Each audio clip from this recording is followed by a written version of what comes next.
Guys, अस्सलाम वालेकुम, सत श्री अकाल। आई होप आप सभी बहुत अच्छे होंगे, हम भी बहुत अच्छे हैं। मैं हूं रोहन और हम आ गए आप लोगों के लिए एक न्यू वीडियो लेकर। उस वीडियो का टाइटल है Nadir Ali podcast featuring doctor Zakir Naik. तो देखते हैं ये वीडियो, बहुत इंटरेस्टिंग होने वाली। आप लोग भी इस वीडियो को लास्ट तक जरूर देखना। देखते हैं कि डॉक्टर जाकिर नाइक सर क्या बोल रहे हैं। और इस वीडियो के लिए बहुत ज्यादा रिक्वेस्ट आ रहा था कि यार जो podcast doctor Zakir Naik sir का भी वायरल हो रहा है, ठीक है, उस पर रिएक्शन लेके आओ। तो फाइनली आप लोगों के कहने पे लेके आ गए। तो आप लोग हमारे कहने पे वीडियो को लास्ट तक के देखने की कोशिश करना एंड ज्यादा से ज्यादा लोगों तक के शेयर जरूर करना। तो स्टार्ट करते हैं बिना किसी टाइम वेस्ट के। कि ग्रीनरी और पुत्रा जाया इतनी प्यारी जगह है आपने जो चूज की है।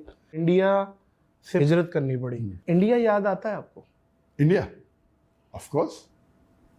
ओवरऑल तो अल्लाह ताला ने जो प्लान किया, मकरुम खैर माफिन, अल्लाह सबसे बेहतरीन प्लानर है। तो इंडिया को छोड़ने का अफसोस तो हुआ पहले, फिर हम यहाँ आए, काफ़ी फ़ायदे हुए, काफ़ी ओवरऑल। लेकिन जो मिस करते हम इंडिया में, वो जो दावत हम बड़े खुले मैदान में आम करते थे, 10-10 लाख लोगों का रश। जी हाँ, मुसलमान गैर मुसलमान के साथ। हाँ। और गैर मुस्लिम तकरीबन 25%, 20 से 25% रहते थे। तो अगर मजमा होता था लाख का, तो उसमें से 25%, 25% होते थे, हाँ 25,000 होते थे गैर मुस्लिम। तो मजमा 5 लाख का होता था, बहुत बड़ी बात होते थे। मजमा 1 मिलियन का भी 10 लाख का, तो उसमें से 2.5 लाख पता चला, 2.5 लाख गैर मुस्लिम होते थे। तो वो जो मंजर है, इंडिया के अलावा सिर्फ 2 या 3 मुल्क में और हो सकता है। अच्छा, हो सकता इंडिया की टक्कर का इतना बड़ा मजमा कहाँ? एक वो तो पाकिस्तान में, बिल्कुल ठीक है। एक हो सकता है बांग्लादेश में, ठीक है, और एक इंडोनेशिया में। बिल्कुल, तीनों सही नाम लिए। और अभी तक के मैं पाकिस्तान जब गया था, उस टाइम तो मैं तकरीर नहीं करता मुकर्रर थाने में। पहले बार पब्लिक स्पीच जो छोटे लेवल के ऊपर मेरे ऑर्गेनाइज में 1992 में दी थी, पब्लिक में 1994 में दी थी, 1993-94 में। और फिर अब बांग्लादेश जाने का मेरा प्रोग्राम बना था 2 बार। एक बार जब डॉक्टर इस्लाम शहीदात के साथ, वो मुझे ईयर याद नहीं, लेकिन आप अभी तक बांग्लादेश नहीं गए? अभी तक गया नहीं। तो 88 था या 92 था, ऐसा कुछ। दीदा साहब जाने वाले थे, तो मैंने भी वीज़ा लगा दिया, वीज़ा लग गया, वो ट्रिप कैंसिल हो गया, तो मैं गया नहीं। फिर 2013 की बात है कि मैंने वीज़ा लगाया था रियाद से।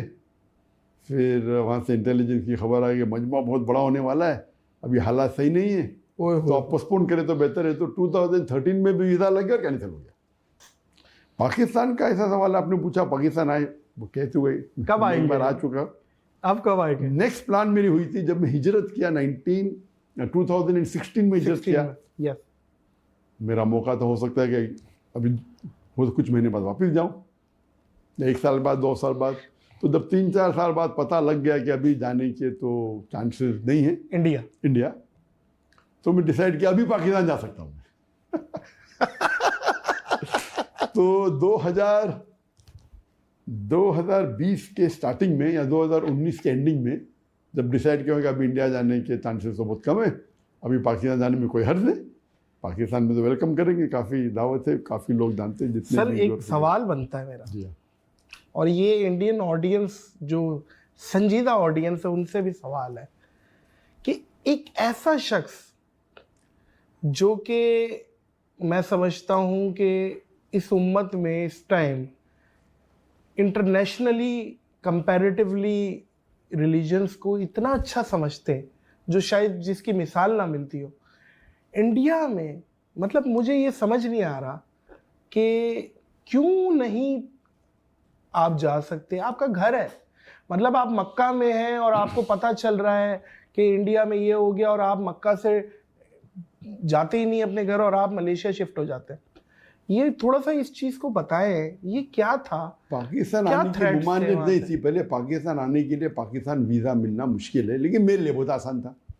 सब लोग जानते, मेरे वालिद भी जानते। तो पाकिस्तान वीज़ा मिलने तो मेरे लिए तो एक फ़ोन कॉल था, ठीक है। तो मुमानियत तो थी नहीं, जाना चाहता तो जा सकता था, और मैं 91 में गया था। लेकिन जो मैं दावती काम कर रहा था, तो इस्लाम का उसूल है, शरिया का उसूल है, let a small loss take place to prevent a big loss. एक छोटी नुकसानात को उठा लो बड़ी नुकसान को बचाने के लिए।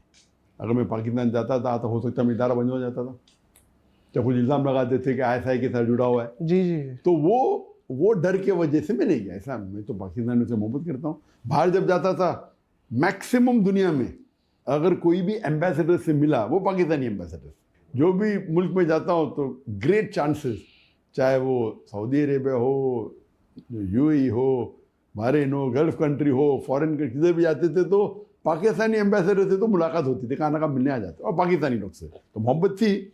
लेकिन एहतियातन मैं खुद माहौल जब देखा तो इसीलिए खुद मैंने आप नहीं किया। अब लेकिन क्या चांसेस हैं डॉक्टर साहब इंडिया के वापसी के? तो इसीलिए 2019 में जब मेरा इरादा हो गया कि वापस जाने के चांसेस तो नहीं है, तो मैंने कहा अभी पाकिस्तान जा सकते हैं हम। तो मेरी प्लानिंग थी 2020 में एंडिंग में आने की पाकिस्तान, और मैं लोग से कांटेक्ट किया तो पूरा हो गया था प्लान। तो ये 2020 के स्टार्टिंग में प्लान हुआ, और बड़े बड़े जो गवर्नमेंट के लोग सब अग्री किए। लेकिन आ गया कोविड आ गया। तो कोविड आने की वजह से ये पोस्टपोन हो गया। और नॉर्मली प्लानिंग रहती है काफ़ी, मेरी जो कंट्री से इन्विटेशन रहते तो प्लानिंग रहती है, तो वो उसके वजह से 2020 में फिर कैंसिल हो गया। कोविड था 2020 मार्च के अंदर, पूरा लॉकडाउन हो गया। फिर 21 में तो कोई लेक्चर टूर हो नहीं, फिर वापस लेक्चर टूर शुरू हुआ 2022 में। 21 में मलेशिया में शुरू किया लेक्चर देना में, लेकिन इंटरनेशनली 2022 तो शुरू और अभी वापस खुल गया। तो अब मेरा सवाल वही रह गया, अब इंडिया जाना आपके लिए पॉसिबल है या नहीं है? इंडिया जाना तो एकदम आसान है, बाहर निकलना मुश्किल है।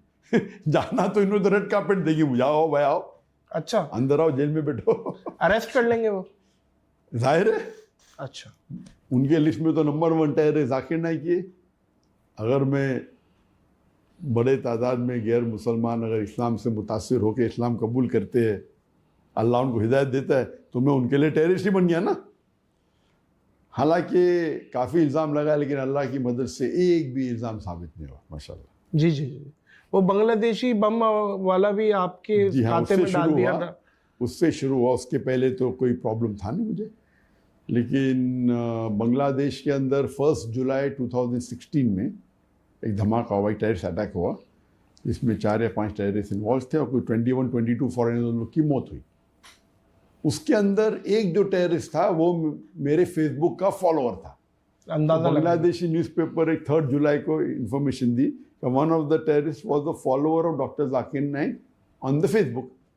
इंडियन मीडिया ने उसको ट्विस्ट की जी, और बोले ही वॉज इंस्पायर्ड। एक फॉलोअर होना अलग होता है और एक इंस्पायर्ड मुतासिर होके टेररिस्ट एक्ट करना अलग होता है, और एक फॉलोअर होना चाहिए। तासुर दे दिया कि आपका साथी है। हाँ, लेकिन जाकिर नाइक के लेक्चर देख के उसने टेररिस्ट अटैक किया इनडायरेक्ट। तौबा है। तो इंडिया मीडिया में, और उस टाइम वो हफ्ते में अल्हम्दुलिल्लाह maximum search name in the world was Zakir Naik. आप गूगल के ऊपर Zakir Naik every day about 40-50 newspaper में, और इंडियन न्यूज़पेपर तो मुझे ओवरनाइट सर बिकते मोदी हैं गवर्नमेंट ने मुझे और फेमस बना दी। तो इसीलिए मैंने कहा जज़ाकल्लाह। और जज़ाकल्लाह मतलब अल्लाह उनको जज़ा दे। जो लोग अरबी जानते हैं वो समझ गए मैं मैंने क्या कहा। इंग्लिश में थैंक यू भी कहा, नो प्रॉब्लम। लेकिन एक जज़ाकल्लाह अलग होता है और एक जज़ाकल्लाह खैर अलग होता है। जज़ाकल्लाह मतलब अल्लाह उनको जज़ा दे, जैसा किया, अच्छा का अच्छा, बुरा का बुरा। वाह। इसलिए अगर मैं कोई मुसलमान अगर अरब से कहूँगा जो अरबी जानता है और इस्लाम जानता, जज़ाकल्लाह, बोले क्या गाली देने मुझे? क्या गाली भी हो सकती, गाली है नहीं, हो सकती है, लेकिन क्या मैंने कुछ गलती किया? तो जज़ाकल्लाह मतलब अल्लाह उनको जज़ा दे। तो अगर कोई गलत काम किया उसके लिए भी हो सकते हैं। तो सही में अगर किसी को आप शुक्रिया अदा करना चाहते, होना चाहिए जज़ाकल्लाह खैरन, अल्लाह आपको जज़ा दे आपके अच्छे काम का। बिल्कुल सही है, दुरुस्त। तो एक बात है कि मोदी से मुझे बहुत फ़ायदा भी हुआ अल्हम्दुलिल्लाह। हिज्जत की इज्जत नहीं करता था मैं, और हिज्जत करने से बहुत फ़ायदा हुआ। अल्लाह ताला का ये प्लानिंग है। अल्लाह ताला जो प्लानिंग करता है, तो जो लोग इस्लाम के दुश्मन रहते उनसे भी बहुत से अच्छे काम करवा लेता है। मोदी साहब को कोई मशवरा देंगे? उनको तो बहुत मशवरा दे दिया मैंने। क्या कहेंगे मोदी साहब इस टाइम इंडिया के लिए कैसे हैं आपके नजदीक? क्या अभी तो 10 साल तो बहुत रूल किया, अभी ये इलेक्शन के अंदर जरा उनकी पॉपुलैरिटी कम हो गई, हुई है? बहुत कम हो गई कंपेयर टू बिफोर। उन्होंने कहा था, उनकी पार्टी ने, और वो खुद कहा कि हम 400 पार करेंगे 543 सीट से, 543 543 सीट से। उनको 400 से ज़्यादा मिलने वाले थे, अल्लाह की मदद से 50% भी नहीं मिले उनको। पहले इलेक्शन में 50 से ज़्यादा मिले थे, 52-53% विद कोएलिशन हो गए थे। फर्स्ट इलेक्शन 2014 की बात कर रहा हूँ मैं। डायरेक्ट अल्हम्दुलिल्लाह उनकी पार्टी अकेले 50% क्रॉस की, 54 या 55%, एंड विद कोएलिशन 59 हो गई थी। 2019 में अकेले उनकी पार्टी 58%, 59 हो गई, विद कोएलिशन कुछ 64-65 के ऊपर हो गई। तो इस टाइम बोले अकेले बीजेपी 400 पार मतलब over 2/3 majority alone BJP, not the coalition. तो 50% मिलने के लिए 272 सीट्स थे, 272 उनको मिले, कुछ उससे कम मिले, 250 ऐसे कम मिले उनको, और कोएलिशन के साथ वो 50% क्रॉस कर लिए, तो फिर से प्रधानमंत्री बन गए। लेकिन वो जो उनका रौब था, जो बढ़ते थे और लोगों ने खुदा मानने लगे, वो भी कम हो गया। इसीलिए जब उनके पास एब्सोल्यूट मेजॉरिटी होती और अगर कोएलिशन के साथ 2/3 होती, कुछ भी कर सकते, सही मनमानी कर सकते, कॉन्स्टिट्यूशन से खिलवाड़ कर सकते। और सबसे बड़ा खिलवाड़ उन्होंने किया, वो 370 आर्टिकल को उन्होंने बैन कर दी, निकाल दी, और कश्मीर की आज़ादी उसको हटा दिया।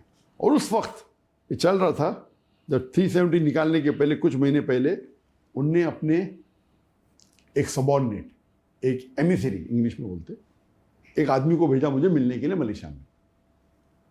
तो मिलना चाहते थे, मैं बोला कोई प्रॉब्लम नहीं। तो हमने एक 5 स्टार होटल में मुलाकात की इधर मलेशिया में, पुत्रजाय में। मैंने बोला आपको कौन भेजा है? तो बोला डायरेक्ट मुझे मोदी जी और अमित शाह ने भेजा, प्राइम मिनिस्टर, होम मिनिस्टर ने।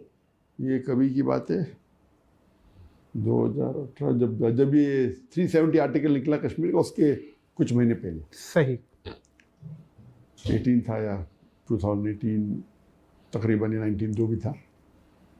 तो क्या बात हुई इसमें? उन्होंने कहा कि हम आपके हमारे बीच में दरमियान मिसअंडरस्टैंडिंग हटाना चाहते। सही। तो मैंने कहा मेरे हिसाब से अगर मुझे कोई दुनिया में मेरे फैमिली के बाद अच्छी तरीके से जानता है, वो आपकी इंटेलिजेंस है। मेरे फैमिली के बाद अगर मुझे कोई एकदम गहराई से जानता है, वो आप लोग हैं। मेरी ज़िंदगी तो एक ओपन बुक है, खुली किताब है। वो अलग बात है कि आपको मेरे काम पसंद नहीं आते, लेकिन मैंने कोई भी कॉन्स्टिट्यूशन का एक भी हिस्सा, आई have not broken any law of Indian government. वो पैचअप करना चाह रहे थे आप लोग? हाँ बिल्कुल सही। क्यों? तो बात तकरीबन हुई 5-6 घंटे तक। अच्छा। लंच भी किया अपने साथ में। तो बोले नहीं, आप इतने मशहूर है, हम आपके साथ होना चाहते हैं, हम चाहते आपको एकदम वापस इंडिया बुलाए, एकदम पूरे विथ फुल, आप इतने मशहूर, आप इतना अच्छा काम कर रहे, आपकी नॉलेज क्या है दिन के बारे में, आप हिंदुज़म की नॉलेज रखते हैं, ब्ला ब्ला ब्ला। तो मैं बोला कहीं वो आप चाहते क्या है? बोले कुछ नहीं, हम चाहते ट्रैप तो नहीं था डॉक्टर साहब के, आए तो पकड़ लो, अल्लाह वालों। अच्छा।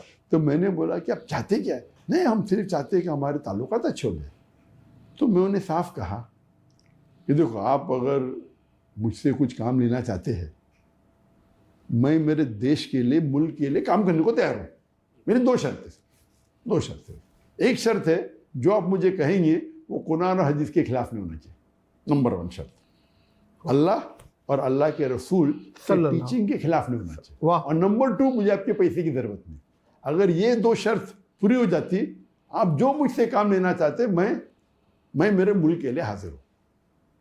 फिर तो उन्होंने बोला वेरी गुड, नो प्रॉब्लम। तो गुफ्तगू हुई, काफ़ी गुफ्तगू हुई। आप चाहते क्या? नहीं कुछ नहीं, हम कोशिश करेंगे अभी आपको वापसी आने के लिए। तो उस वक्त तो कुछ कहा नहीं, लेकिन एकदम पैचअप कर लिया ऐसा कि अभी हम with in couple of months आप वापस आ सकते। मुझे उम्मीद तो थी नहीं। मैं बोला खराब।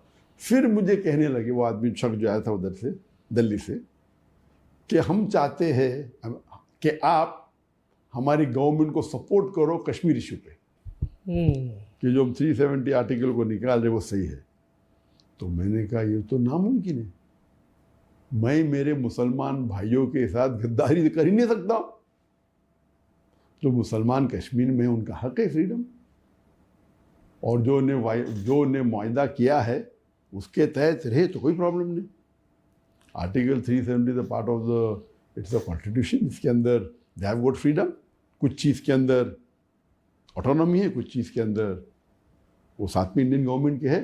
लेकिन आप अगर कहीं ऑटोनॉमी को निकाल देंगे वो तो जाते हैं उनके ऊपर। इंडिया को इंडिपेंडेंस जब मिला काफ़ी ऐसे जो पार्ट्स ऑफ इंडिया है जो ऑटोनॉमस, इसमें तो मैं कुछ कर नहीं सकती। तो ये तो कुरान के खिलाफ है, हदीस के खिलाफ है, मेरे मुसलमान भाई का गद्दारी है। उनका रिएक्शन तो नहीं ऐसा मत, वैसा कुछ लिखूँ मैं, last out of the question. हाँ ये बोल सकता हूँ क्या गलत हो रहा है ये बोल सकता हूँ कि गलत हो रहा है and I am totally against it.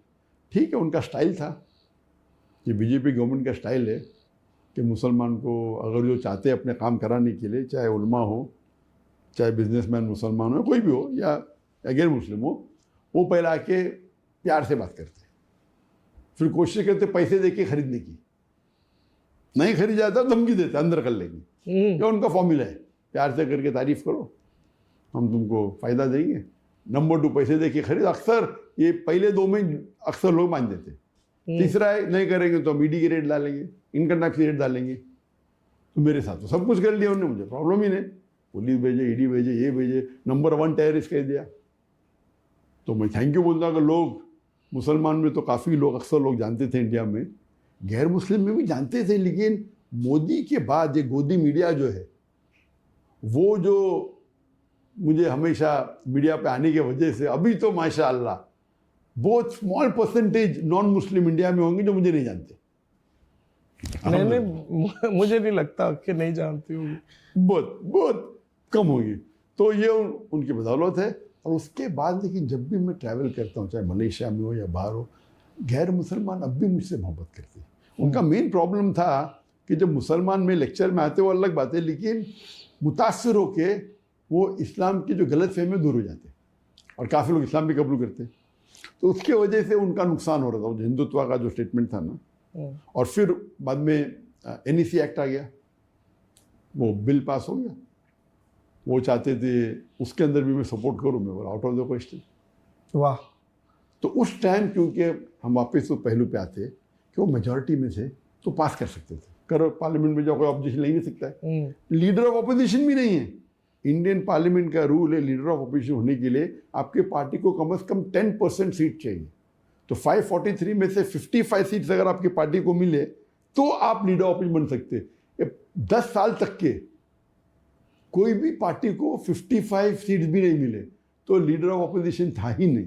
लेकिन ये इलेक्शन में अभी जो कुछ चंद महीने पहले 2024 में ख़त्म हुआ, अल्हम्दुलिल्लाह इसमें कांग्रेस को 99 सीट्स मिल गए, और बाकी जो इंडिया का गठबंधन था उन्हें मेजॉरिटी तो नहीं मिला लेकिन क्लोज थे। तो now the opposition is strong. अभी क्या हो गया, अब जो बोले ना उनका तो दबाव और दबदबा मोदी का अभी कम हो गया। अभी ये 2 मेजर जो पार्लियामेंट के साथ जो खिलवाड़ किया मुसलमानों के साथ, और जो पार्लियामेंट में जो कॉन्स्टिट्यूशन में चेंज करके, जो अमेंडमेंट करके, जो मुसलमान पे ज़बरदस्त बहुत सी चीज़ें किए, ये 2 मेन थे। अभी 3rd करने जा रहे थे। कुछ हफ्ते पहले एक अमेंडमेंट बिल लेके आए उनने, वक्फ अमेंडमेंट बिल। वक्फ तो आप जानते हैं कि एंडोमेंट है, और इंडिया में एक बॉडी जिसके पास सबसे ज़्यादा लैंड है, number 1 is the defence of India, number 2 is Indian railways, number 3 is the Muslim Waqf board. तो मुस्लिम वक्फ की जो जायदाद है, जो प्रॉपर्टी है, वो 9.4 लाख एकड़ है। 9.5 लाख तकरीबन 9.5 लाख एकड़ है, बताइए। અને 41 बिलियन स्क्वायर फीट અને 3,800 स्क्वायर किलोमीटर कंट्री से ज्यादा है, हमने छोटे छोटे कंट्री जो बाहर में उससे बड़ी है। जी जी जी जी। तो ये अभी बिल में अमेंडमेंट लेना चाहते हैं, क्या वो बिल के बोर्ड के ऊपर नॉन मुस्लिम को रखेंगे, हम गवर्नमेंट को और पावर देंगे। तो इंडियन कॉन्स्टिट्यूशन में, इंडियन कॉन्स्टिट्यूशन जब पार्टीशन हुआ तो उसको इंडिया को तो डेमोक्रेटिक कंट्री बनाए, लेकिन हमारे जो मुसलमान थे उनने जो मुस्लिम पर्सनल लॉ बोर्ड कायम किया, ये एक फिनोमिनल है।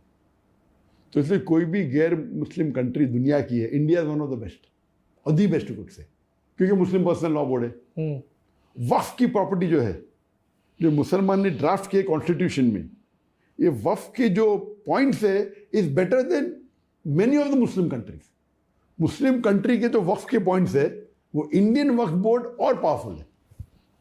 इतना महफूज किया गया है ताकि जो हमारे दादा बाप दादा दादा परदादा थे, जो डिकेड और सालों पहले, 100 साल 150 साल पहले, या जो वक्फ किया उसको सिक्योर किए थे, अब ये मोदी गवर्नमेंट उसको हड़प करना चाहता है। थर्ड लार्जेस्ट प्राइवेट है ये वक्फ जो है, इट्स नॉट पब्लिक, और बाकी तो गवर्नमेंट की है ना, डिफेंस एंड रेलवे, ये तो प्राइवेट है मुसलमान की, यानी अल्लाह के लिए वक्फ किया गया है, it should benefit only the Muslims. तो उसके अंदर वो अमेंडमेंट लेना चाहते हैं, अपने पास रखना। ठीक है, थोड़े मुसलमानों ने गलती की, थोड़े मुसलमान जो मुतवल्ली है अब पैसा खाए और फायदा लिए, तो फायदा लेने से वक्फ बोर्ड का नुकसान हो रहा है। तो उस आड़ में उसको एक्सक्यूज बना के बोलते हैं हम अमेंडमेंट करना चाहते हैं, अमेंड करे तो ये पूरा हड़प कर सकते हैं। आप समझे ना? तो कुछ मुसलमान गलत है, जो मुतवल्ली है अपने फ़ायदे के लिए रिश्वत लेते, कम भाव के ऊपर ज़मीन दे देते ऑन रेंट, और कई बार गवर्नमेंट चीप रेंट पे ले देती। आपको शायद पता नहीं होगा, दुनिया का सबसे एक्सपेंसिव घर किधर है? मुंबई में। कौन किसका है? मुकेश अंबानी का। अच्छा। वो $2 बिलियन होते, कोई बोलता है 1, कौन बोलता है 1.5, $2 बिलियन मुकेश अंबानी का। मुकेश अंबानी का। बताइए, दुनिया में सबसे एक्सपेंसिव हाउस, जो 27 माले की बिल्डिंग है एंटेलर, उसके ऊपर 3 हेलीपैड है, दुनिया का सबसे एक्सपेंसिव हाउस, उसकी प्रॉपर्टी किसकी है? वक्फ बोर्ड की प्रॉपर्टी। अच्छा, ये मुस्लिम वक्फ थी, लेकिन वक्फ की कोई मुसलमान ने गड़बड़ किया है, रिश्वत है क्या, मुझे पता नहीं डिटेल्स उसके ऊपर कोर्ट केस हुआ था। कोर्ट केस होने की वजह से महीनों तक या कई साल तक वो अपने घर में एंटर भी नहीं कर सके, लेकिन अभी वो क्लियर हो गया। अच्छा, आई मस्ट से कि शायद ये जो हिंदू हमारे भाई देख रहे होंगे वो शायद डिसएग्री करें इस बात से, ऐसा नहीं है। और काफी फेमस ये केस हो गया था। हाँ, वो अलग बात है कि उसके अंदर मुसलमान की गलती तो होगी, उनने कैसा उनको दिया? वक्फ प्रॉपर्टी तो बेच नहीं सकते, वक्फ है ना। हाँ, वक्फ प्रॉपर्टी आप रेंट कर सकते, ये कर सकते। तो इसीलिए मैं कहता हूँ कि कुछ मुसलमान अपने फ़ायदे के लिए कुछ ना कुछ गलत कर देंगे, तो उसको इम्प्रूव करने के लिए आप लॉ में तब्दीली ला सकते। इतनी तब्दीली मत लाओ कि आप पूरा हड़प कर सके। तो उनमें बोला अच्छा वापिस से चेक करेंगे वक्फ प्रॉपर्टी, कहने हम गैर मुस्लिम को बनाएंगे उसके कमेटी में। गैर मुस्लिम कैसे कमेटी में आ सकता है? फिर कहने लगा कुछ प्रॉब्लम हुआ तो डीएम में वो डिस्ट्रिक्ट मजिस्ट्रेट कर सकता है। वो डिस्ट्रिक्ट मजिस्ट्रेट तो वो तो पूरा पॉलिटिकल अपॉइंटेड है। अल्लाह चाहा तो क्यों नहीं, अगर अभी मोदी नहीं रहा और जो नेक्स्ट गवर्नमेंट अगर जस्ट रहेंगी तो जरूर जाऊंगा मैं, क्योंकि अभी तक के I have not been convicted. जब इंडियन गवर्नमेंट ने फाइल की मेरे खिलाफ कोर्ट के अंदर, मेरी पूरी प्रॉपर्टी को जब्त कर लिया, तो हमने उनको कोर्ट के अंदर उसके अगेंस्ट पिटीशन फाइल की। तो उसका जज जो था, द चीफ जज ऑफ द ईडी कोर्ट, उसका नाम था मनमोहन सिंह, वो सिख था। तो उनने जब इल्ज़ाम लगाया था आपके टेररिस्ट है, टेररिस्ट बयान देता है, लोग को बोलता है, भड़काले बयान देता है और टेररिज्म फैलाता है, तो वो जज ने कहा कि आपको शायद पता नहीं, मैंने सैकड़ों जाकिर नाइक के लेक्चर देख चुका हूँ, आप मुझे एक लेक्चर बताओ उनका, डॉक्टर जाकिर नाइक का, इन कॉन्टेक्स्ट उनने टेररिज्म को प्रमोट किया है, और मैं उनके पूरे प्रॉपर्टी के ऊपर जब्त लगाने का ऑर्डर दे दूंगा। सही, सिर्फ एक। हाँ, नहीं तो लॉयर चुप हो गया। तो उनने कहा कि आपने डॉक्टर जाकिर नाइक के बयान देखे? तो लॉयर बोला नहीं देखा मैंने। तो आपने जब सुने ने उन पे इल्जाम लगा रहे, कम से कम सुनो तो सही। तो हिस्टोरिकल जजमेंट था, तो उसके ऊपर स्टे आ गया। बस स्टे आने की वजह से हम उनको बेच नहीं सकते, प्रॉपर्टी को रेंट नहीं कर सकते। लेकिन उसके बाद आपको पता है, अगर कोई जज, उस टाइम मोदी का काफ़ी पावर, क्या अभी अगर भी है। जुडिशरी है, हाँ। नहीं जरा ज्यादा तो जुडिशरी भी डरने लगी। आपने बयान उनके, अगर आपने फैसला उनके हिसाब से नहीं किया, आपको ट्रांसफर कर लेते उनके हाथ में। सही। तो ये जुडिशरी पैनल हो गया। तो मैंने मेरे बयान में क्या और एक पोस्ट किया, क्या अभी मुसलमान को जागना चाहिए। अगर एक मस्जिद हमारी बाबरी मस्जिद गई तो इतना हल्ला गुल्ला हुआ, ठीक है, हाथ से निकल गई। अगर ये अमेंडमेंट बिल पास हो गया तो हजारों मस्जिद जाएंगी, क्योंकि ये वक्फ प्रॉपर्टी जैसा मैंने कहा 3800 स्क्वायर किलोमीटर से ज़्यादा है। इट इज़ 9.5 लाख तकरीबन एकड़ लैंड है। इसके अंदर हजारों मस्जिद है, लाखों होंगी, हजारों कब्रिस्तान है, मदरसा है, प्रॉपर्टीज है, आराम से हाथ से जा सकती है, हम कुछ नहीं कर सकते। तो मैंने कहा मुसलमानों से, अगर आप नहीं जागेंगे आज, अल्लाह आपको दोषी ठहराएगा, आपको और हमको। बेशक ये हमारा फर्ज है। बेशक। अगर हमारे बाप दादा ने, परदादा ने वक्फ किया है तो हमें हमारे बेहतरी के लिए, और हम सो रहे हैं, हम इसके रिस्पॉन्सिबल है। बेशक। तो मैंने कहा आप जाके ऑब्जेक्शन रेज करो। और अगर 2.5% मुसलमान भी, हमारी आबादी 210 मिलियन है, 210 मिलियन है, 21 crore according to PW report and Indian report. अगर 2.5% भी, अगर 50 लाख भी ऑब्जेक्शन किए, 2.5% सिर्फ, तो ये बिल रुक जाएगा। सो गाइस, ये था वीडियो, ये था पॉडकास्ट डॉक्टर जाकिर नायक सर का। बहुत अमेजिंग था, बहुत सारी ये सच्चाई लोगों को बताना चाहे अपने पॉडकास्ट से, ठीक है। और बहुत सारी चीजें इनके साथ लाइव में ऐसी सी हुई है, ठीक है, जो हम भी नहीं जानते थे। इस पॉडकास्ट के थ्रू बहुत कुछ जाने हैं, ठीक है। और जो चीज इन पे इल्जाम लगाया गया है, ठीक है, वो बेबुनियाद है, उसका क्योंकि प्रूफ नहीं है अगर आप देखोगे तो। और एक चीज में रही बात, इसमें जो मीडिया है उसे भी एक्सपोज किया गया है। क्या है, आजकल की जो मीडिया है, अगर कोई फेमस लोग है, ठीक है, उनके लिए TRP के लिए क्या करते हैं, उन्हें पूरा मतलब चाहे वो जज का या कोर्ट का फैसला आया है कि नहीं आया, लेकिन मीडिया क्या करती है, उसको ऐसा मिर्च मसाला लगा के बताती है कि एकदम से उससे विलन बना देती है। अगर कोई मीडिया के खिलाफ रहता है या मतलब किसी सरकार के खिलाफ रहता है, तो उसे मीडिया क्या करती है, एकदम से एकदम विलन बना देती है। और वही कोई अगर विलन रहेगा और वो अगर सरकार के सपोर्ट में है, तो उसे एकदम हीरो दिखाने की कोशिश करती है। और रही बात डॉक्टर जाकिर नायक सर को इंडिया याद आने की, यार, तो अपनी कंट्री किसी को याद नहीं आते है, जहाँ पे वो पैदा हुआ है, जहाँ पे जन्म लिया है, इतना बड़ा हुआ है, तो हर किसी को आता है। और इस वीडियो से एक चीज मतलब देखो क्लियर होती है कि जो जज थे, जो कि सिख थे, तो उन्होंने भी यही चीज बोली कि अगर जो इल्जाम लगाया जा रहा है डॉक्टर जाकिर नायक सर के ऊपर, तो मैं उनकी बहुत सी वीडियो देखा हूँ, वहाँ वो कभी नहीं बोले हैं कि किसी को लड़ाई करने के लिए या कुछ भी गलत भड़काना, ये काम कभी था ही नहीं। तो ये बहुत बड़ी बात है कि एक जज ये चीज बोल रहा है, ठीक है। और मैं अपना पर्सनल ओपिनियन बता रही हूँ कि मैं खुद इनकी मतलब बहुत सारी वीडियो, जितनी भी वीडियो होगी सारी वीडियो शायद देखी होंगी, लेकिन कभी इन्होंने ऐसा नहीं बोला है कि 2 रिलीजन है वो लोग लड़ाई करें या हम इंडियन लोग हैं। हमेशा लोगों को अच्छी बात बताते हैं कि जो एक जैसी चीजें हैं धर्मों में, वो चीजों में आओ, जो इंसानियत है उस चीज को फॉलो करो। कभी ऐसे नहीं बोलते कि नहीं आप किसी की डिसरिस्पेक्ट करो। तो ऐसे इंसान को, तो ये बिल्कुल फैक्ट है कि जो पॉलिटिशियंस होते हैं वो किसी के नहीं होते हैं, और अगर उनका फायदा नहीं होगा तो वो आपके साथ यही चीज करेंगे जो डॉक्टर जाकिर नायक सर के साथ हुई है। सो गाइस, ये था वीडियो, आप लोगों को कैसा लगा जरूर कमेंट बॉक्स में कमेंट करके बताना। और अगर आप इस वीडियो पे न्यू हो गए तो इस वीडियो को लाइक कर देना, इन चैनल को सब्सक्राइब करके बेल नोटिफिकेशन ऑल पे सेट कर मिलते हैं नेक्स्ट वीडियो में, तब तक के लिए बाय, लव यू गाइस।